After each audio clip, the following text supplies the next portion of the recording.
Hello everybody and welcome back to Political Excess. Today let's try to rate all 435 U.S. House seats for the upcoming election.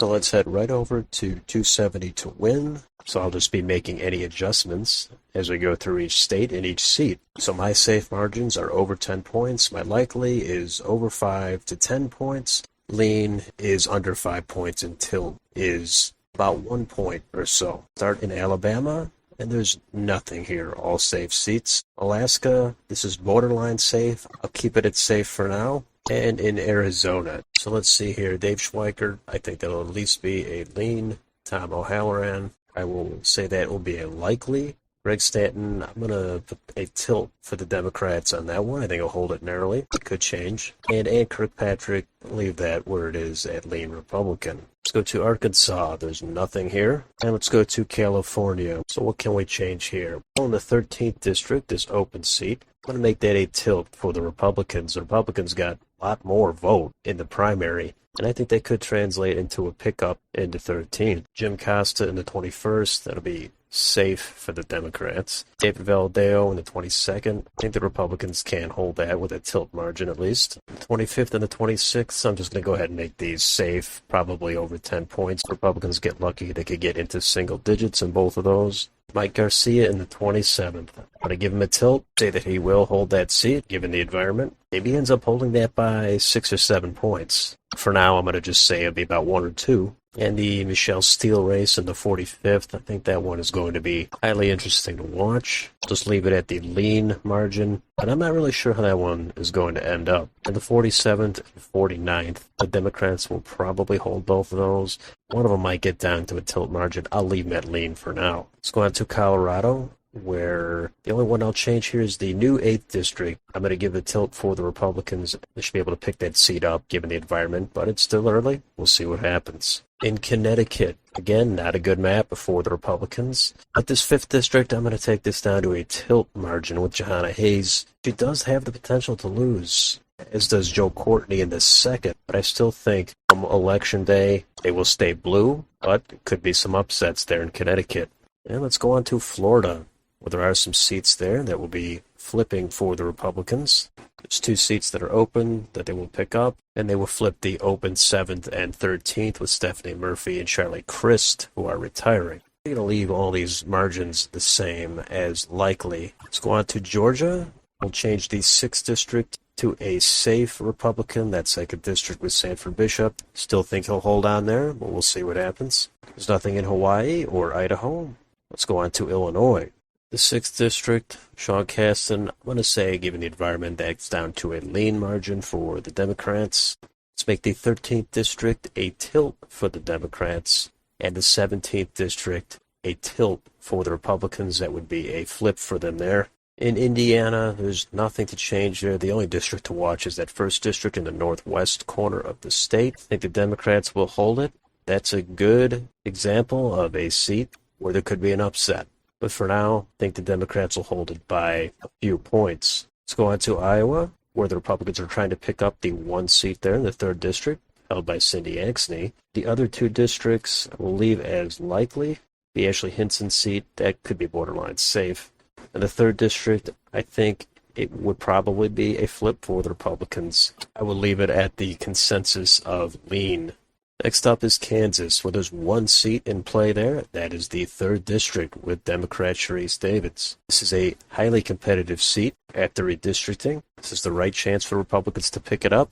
I don't know what's going to happen. The district got a little bit redder. It's very borderline. If I have to pick, I'm going to narrowly say Republicans flip that seat by a half a point or less. There is nothing in Kentucky, nothing in Louisiana. And then we come to Maine, and Maine's 2nd with Jared Golden, and a rematch with him and Bruce Poliquin. This is another very close call. I'm going to give this tilt to the Democrats. Golden, he's supposed to be more moderate. He could end up easily losing it. I'm going to give him the tilt for right now. Next is Maryland, where Republicans have a chance to pick up 1 more seat, the 6th district, the western part of the state. This is another one that I'm going to be interested to see what happens. I'm going to go tilt for the Democrats now, but this one easily could be a tilt for the Republicans by Election Day. Massachusetts, there's nothing. Those will all stay for the Democrats. Let's go on to Michigan. It's going to depend on who some of these nominees are. The 3rd District, I'm going to say Peter Meyer holds on there narrowly. The 7th District, I think Republicans can flip that and knock out Alyssa Slotkin. A tilt for them there. And Dan Kildee in the 8th, that could also be a flip. I'm going to just give that to the Democrats for now. In that 10th District, John James will probably end up picking up that open seat when it's all said and done. Next up is Minnesota, where there's one seat everyone's going to be watching. That is the 2nd District with Angie Craig. She won by a small margin last time, possibly due to a third party on the ballot. It's going to be a rematch there from the last time, and it's really hard to predict. I'm going to give her the benefit of the doubt, say she narrowly holds on by less than 2 points. I'll give her a tilt margin. That is one the Republicans could end up winning by 2 or 3 points. There's nothing in Mississippi or Missouri. And on Montana, I'm going to say Ryan Zinke, he wins that by over 10 points. Let's make that a safe margin. In Nebraska, the 2nd District with Don Bacon, I'm going to say he wins that by over 5 points this time. I'm going to change it to likely. And next up is Nevada, where there's a chance Republicans can hold all 4 of these seats based on the map drawing by the Democrats there. For now, the safest thing I'm going to do is say the 1st and the 4th District are tilt Democrat, and the 3rd District, Susie Lee, she's going to get knocked out by April Becker, will give the Republicans a tilt there. Let's go on to New Hampshire, where both of these seats are technically in play, and I have a lot of tilts going here, but I'm going to keep it up with 2 more. 1st District, Chris Pappas, I'll give it a tilt and a flip for the Republicans, and the 2nd District, we'll say Custer holds on to that with a tilt margin there. Until there's more polling, until there's more markets coming out, I think a tilt, it's kind of a cop-out, but I think it's the safest thing to do for most of these toss-up races. Next up is New Jersey. Not too many seats in play here, and I'm actually going to leave these just as they are. 3 likely for the Democrats, 1 lean for the Republicans, a flip and a pickup. In the 7th District, Tom Keene over Tom Malinowski. That 11th District, I think, is borderline safe, but I'll leave it at likely for now, given the environment. And next up, let's move on to New Mexico. The 1st District, Melanie Stansbury, I'm going to make that safe for the Democrats. 2nd District, Yvette Harrell, the Republican incumbent, I'm going to say she holds on to that by a lean margin, and I'll leave the 3rd District at likely for the Democrats. Next up is New York. The 1st District, Lee Zeldin's old seat that's now open. I'll leave that at a lean, borderline likely, just because it's an open seat. 3rd District with Tom Swazi, I'll give the edge there to the Democrats at a tilt. 17th District, Sean Patrick Maloney. I'd be surprised if he lost. I suppose it is going to be closer than I thought it would be. I'll give it a tilt for him there. The 18th District, which is now open, I'm going to give that edge there to the Republicans at a tilt margin. And the 19th, I'm going to say that is a lean for the Republicans in that open seat there. And the 22nd District, which is open, as John Katko's retiring, it's seeming to be a decent red environment, fairly even district, but I'm going to give another tilt to the Republicans. Let's go on to North Carolina, the 13th District. Bo Hines, I think, will be able to win that seat by at least a few points. And then the 14th District, that would be a flip for the Democrats. In that district has the south and western part of Charlotte in it. There's nothing in North Dakota. And next up is Ohio, and there are 3 seats that are competitive. And I'm going to give all 3 of these a lean Republican. Steve Shabbat, Marcy Kaptur, and the open Anthony Gonzalez seat with Madison Gesiano. I think the environment is just too strong. I know Marcy Kaptur's been in there a very long time with the gerrymandering and the red wave. I think this is probably going to be when she is forced into retirement. And Steve Shabbat, I think he'll hold on by a few points, but in a neutral or a blue environment, he's going to be knocked out himself in that Cincinnati and surrounding district. There's nothing in Oklahoma. Let's go to Oregon, where the Republicans have a chance to flip 1 seat here, the 5th District, where Kurt Schrader got knocked out, and there is 1 poll that shows Jamie McLeod Skinner trailing by 1 point. So I think this is probably the year Republicans can actually pick up a 2nd seat in Oregon. It's not a done deal, but I'm going to give them the edge in that 5th District. Let's move on to Pennsylvania. And we'll leave that first district as likely. The 6th district with Chrissy Houlihan, I'm going to make that safe. Probably borderline 10 points. But I'm going to say that part of the state will give her a safe margin there. The 7th district got more Republican, and it's a rematch from the last cycle where Susie Wild won by only a couple of points. So I'm going to say Lisa Scheller, the Republican, wins that by a lean margin and flips that seat.